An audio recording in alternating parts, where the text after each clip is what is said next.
My pescatarian friends are really going to enjoy this one here. I'm doing a quick coconut stewed fish. We've got some haddock in there and all kind of niceness happening.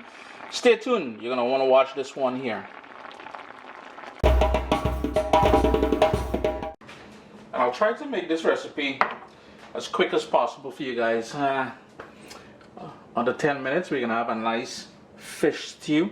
And I've got a heavy pot here. And I've got coconut oil in there. If you want to use vegetable oil or olive oil, it's totally up to you. Use what you're cool with all I'm using.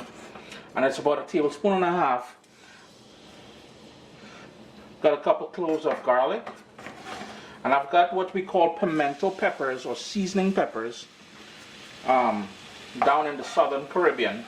If you can't get those, and you can check your local West Indian supermarket. I notice now the Asian markets usually have them as well. If you can't get that, just dice up a small sweet pepper, bell pepper. Half of it would be cool. And I've got here 4 slices of scotch bonnet pepper. No seeds, just the bottom part of it. Be mindful the seeds and the white membrane surrounding there. We've talked about that before. That's where most of that heat is going to be. And I'm just going to turn my heat down to low and give that a little mix up. I want that to slowly cook and release all those flavors. Here's where I'm going to go in with some, we're running out of black pepper, but some fresh ground black pepper.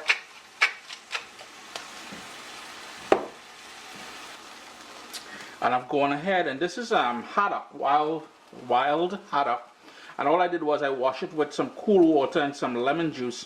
And I just drained most of that water out. I'm just going to set it aside. I'm continuing on building those flavors. I've got here some fresh thyme. And all I want are the leaves and the tops of it. About 4 sprigs should be fine. And this recipe will be enough for about 4 people.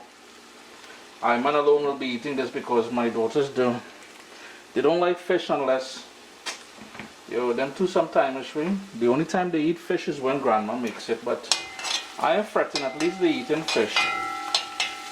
Give that a quick stir, and we're going to go in with some scallions now. Heat still on low at this point. We just want to bring together all those flavors.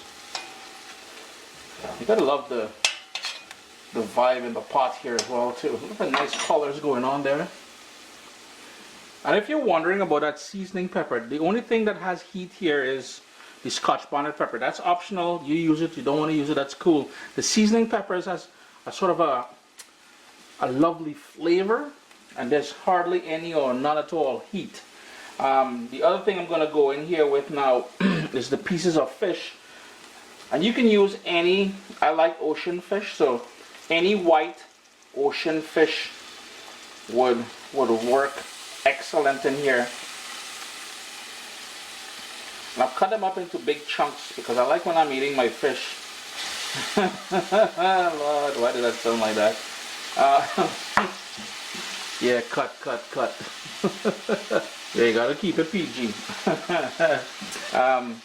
If my mom was making this, or when she makes fish or stew fish, any sort of fish dishes, what she would do is batter the pieces of fish first in flour, less lightly dusted in flour, fry it, and then add it to the pot, like sort of pan fry it or deep fry it.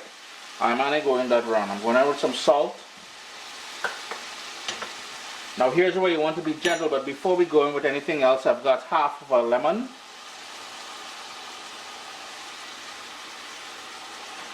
Oh, you got a seed in there. And if you've got what we call ruku, you can go in with a bit of ruku, and ruku is pretty much annatto.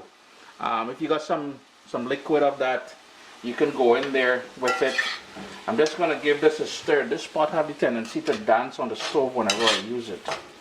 I ain't trying to organize no all-inclusive fetting here for this fish. So, and the flavor from this thing, I mean the scent, man, is it ever smelling good. You really want to be gentle with it. Now, to bring everything together, after all, it is a stew. We've got some coconut milk. And all you need is about half a cup of that coconut milk. I'm going to turn my heat up to medium, and I'm going to put my lid on there and let that come up to a boil. We don't want it on a rigorous boil because all it'll do is break up the fish. You don't want to break up the fish, so be gentle at this point with it. And again, depending on the size of your fish, it would only take about 3 or 4 minutes to fully cook all the way through. So be aware of that. I just remembered a fan from Vietnam or Thailand, out there somewhere out in Asia, or I think it's either Vietnam or Thailand, sent me some annatto seeds. And while I have it, I do like the flavor of it. This is totally optional. You don't need to do this. I'm just going to toss in a few of those. Just be mindful if you do use the seeds as I just did there. You may end up giving the dentist some money because you may bite into it. So be mindful of that. I'm just going to give that another minute, and then it'll be all ready to go. Here's where you're going to taste it for salt and adjust it accordingly. All you need for this is some ground provision, some basmati rice, some brown rice, as in my case here, my favorite. I'm just going to finish it off as I usually do with some parsley. Chris here, caribbeanpot.com. Always a pleasure to have you guys here in the kitchen with me. A quick coconut stewed fish. Real nice one. Remember to hit that thumbs up down below down there. All the ingredients will be listed down there. Let's go in for the close-up. And any comments that you guys leave within the first 24 hours of the video going live, I will answer it.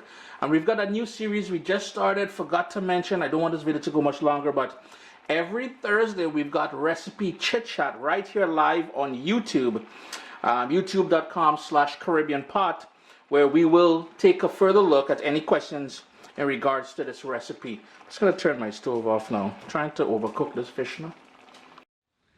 My little baby is here. We've got cookbooks, guys. WestIndianFoodCompany.com. Get your copy today.